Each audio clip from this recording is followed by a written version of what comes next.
What's up, my people? In this video, we're going to be talking about inverse functions, composite functions, and radical functions. And to start off with inverses, remember that, that is not what I wanted. My bad. So remember that to start off, the inverse of squared is square root. And remember when we graphed squares, we went over 1, up 1, we put a dot. We went over 1, up 1, 2, 3. Put a dot, and then we went over 1 again, up 1, 2, 3, 4, 5. And then that was our pattern. Over 1, up 1, over 1, up 3, over 1, up 5.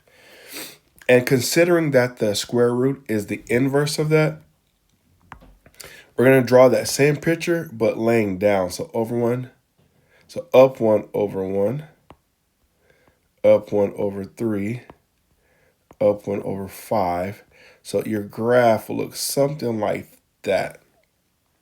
Okay, so that's what we're looking at. And then we have this formula. Not that. I need a square root symbol.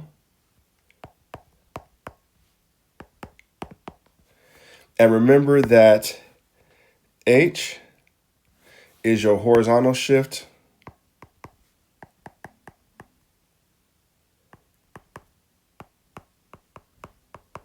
So that's left to right.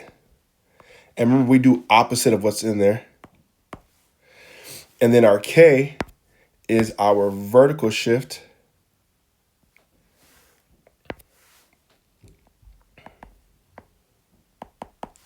Vertical shift. And that's up and down. And we do whatever is the same.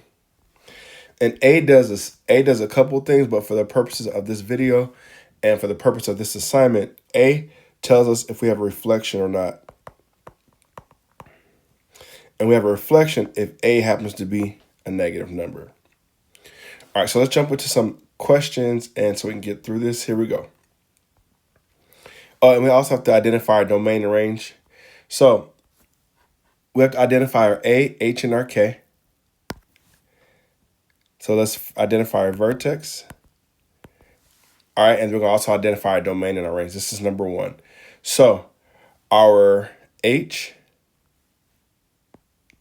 in this one is going to be a positive 3 because it's opposite of that. It's opposite of this. And since there's no K in the back, it's going to be 0. So our vertex is going to be at positive 3, comma 0. That's right here.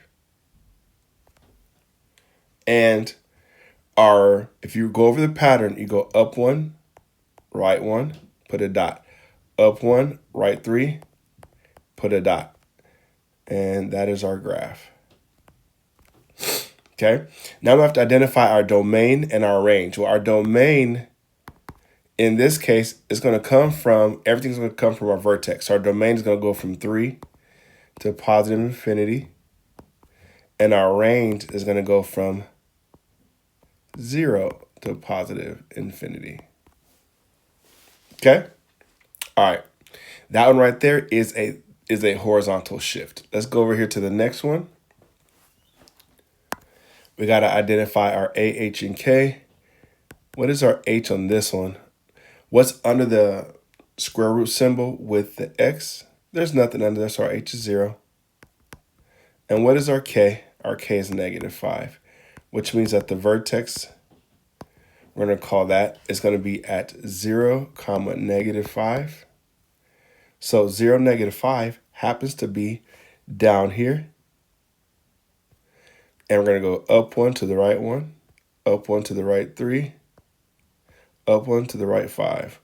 1, 2, 3, 4. It will be out that way somewhere. So it will look something similar to that. Our domain. Let's look at our X value of our vertex. That's where we're going to start. That's going to go to infinity. Our range can go from negative 5 to infinity because that's the lowest it goes down there. Okay? All right, we're moving right along.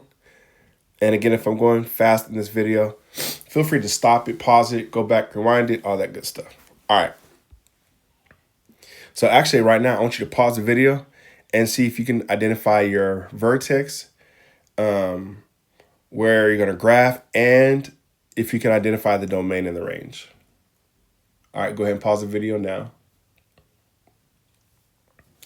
All right, now that you had the opportunity to pause the video, let's see if you got it right. Our H is going to be opposite of that, so that's going to be positive 4. Our K is also going to be positive 4. So positive 4 right there. And then we're going to go up 1 to the right 1, up 1 to the right 3. And it's going to do something like that. All right, our domain. Oh, I got to put my vertex. Is 4, 4. And from that, I can identify my domain is from 4 to infinity. And my range is from 4 to infinity. Okay? So that's that. All right, so now after we graph them, we have to solve them sometimes. And this is what we're getting ready to do on the next couple of them. All right, so we have to solve these. And we need to solve for K. And sometimes we have to check for extraneous solutions. And you check for those solutions when, especially when you have two answers. And we're going to run into one of those in just a second. So, and the inverse of squared is square root, and the inverse of square root is squared. So in order to get the square root off of the right side, I have to square both sides. When I square both sides, those cancel. And I'm left with K minus 5. I'm just going to flip just because I like my variable on the left. And 4 squared is 16. Do not put that 4 squared is 8. That is not correct. 4 squared is not 8. All right, so, and then we're going to add 5 to both sides. 16 plus 5 is 21. That is the answer for number 4. All right, let's do another one. Now, this one requires a little bit more work. So, again, I can't take care of that square root thing until it's over there by itself. So I need to do something first. And the first thing I must do is I must add 8 to both sides. And I'm left with 5 equals the square root of n minus 8. Now I can tackle the square root thing. How do I get that square root off? I square both sides. So I end up with n minus 8 equals 25. And then I'm going to add 8 to both sides. N equals 25 plus 8 is going to be 33. And then number 6, which is the final one in this section. Let's take a look at number 6. Now I got to get that square root off. And again, I have to square both sides. But this time, I have an n minus 5 over there. So in order for me to square both sides, I have to do this and square that both sides like so. So this is 3n minus 5 equals n minus 5, parenthesis n minus 5. And when you do the distributive property, that's n squared minus 5n minus 5n plus 25. This ends up becoming n squared minus 10n plus 25 is equal to 3n minus 5. And I just brought that straight down. Okay. Now I need everything on one side because I want it to equal 0. So I'm going to add 5 here. And I'm going to subtract 3n here. So everything over here cancels out, and I'll end up with a 0 on the right-hand side. So when I do that, when I add all this stuff, I end up with n squared minus 13n plus 30. Okay? Now, all that equals 0. So all that equals 0, I have to figure out what numbers for n are going to make that work. So we're going to do our little x thing. We're going to put negative 13 in the front, and we're going to put 30 in the back. And when you do your factors, you'll get negative 10, negative 3. Negative 10 times negative 3 is positive 30, but negative 10 plus negative 3 is negative 13. So that means we're going to end up with two sets of parentheses that look like this. N minus 10, n minus 3 equals 0. We have to set each one of these equal to 0. So plus 10. So hold on, sorry. N minus 10 equals 0. Plus 10 is what I meant to do. And n equals 10 on one side. And then n minus 3 equals 0. Add 3, n equals 3. So right now you see we have two solutions. And anytime you get a question where you have two solutions, you're going to definitely want to check for those extraneous solutions. And how do we do that? We take our two solutions and plug them back into the original equation. So what I'm going to do is I'm going to erase this off of here for right now because we need our original equation. So we got the, when you look at our original equation, I'm going to go ahead and slide this over here. We're going to do our check on this side. So the original equation, we're going to do our check. We're going to call this the check. And our original equation said the square root. But wherever there's an n, I'm going to put 10. 3 times 10 minus 5 equals 10 minus 5. Let me zoom out so you can see what I just did. So everywhere there was an n over here, I put 10. Okay?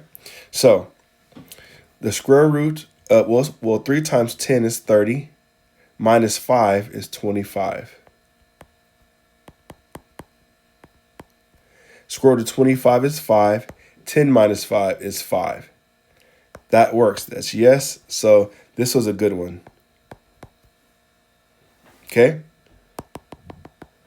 Now let's try the other one. Again, we're going to put 3 everywhere we saw the n. 3 times 3 minus 5 equals 3 minus 5. Okay? So the square root of 3 times 3 is 9, minus 5 is 4. Should be equal to 3 minus 5. Well, the square root of 4 is 2, and 3 minus 5 is negative 2. This is not a good solution. Okay, so both of those end up having to be positive. And because when you have square roots, you want the positives until we get into the imaginary numbers, which we're going to get into right now. So the only answer for this particular one is the 10. Okay. It's always good to check both because every once in a while, or sometimes you'll get where both of your answers both work. So you have to always go back and check, and that's why they're called extraneous solutions. All right, let's go to the last part of this. Now we're going to get into I. The thing about I, and we have to remember that I squared, let's just kind of jot this over here. I squared equals negative 1. And what ends up happening is anytime you multiply something times negative 1, it essentially just changes the sign. So that's going to come in handy in just a minute. So when I have negative 7 plus 4i and that's squared right here, what that means is I got to do negative 7 plus 4i, negative 7 plus 4i. Okay? So I'm going to do negative 7 times negative 7. That's positive 49. Negative 7 times 4i is negative 28i. And 4i times negative 7, same thing, negative 28i. And then 4i times 4i is going to be a positive 16i squared. So in this next step, we're going to do a couple of things. First thing we're going to do, we're going to combine these like terms. That's going to be negative 56i, because negative 28i minus 28i is going to be negative 56i. And then This right here is going to become minus or negative 16 because this changes into -1, and then 16 times a -1 is -16, and we got this 49 on this side.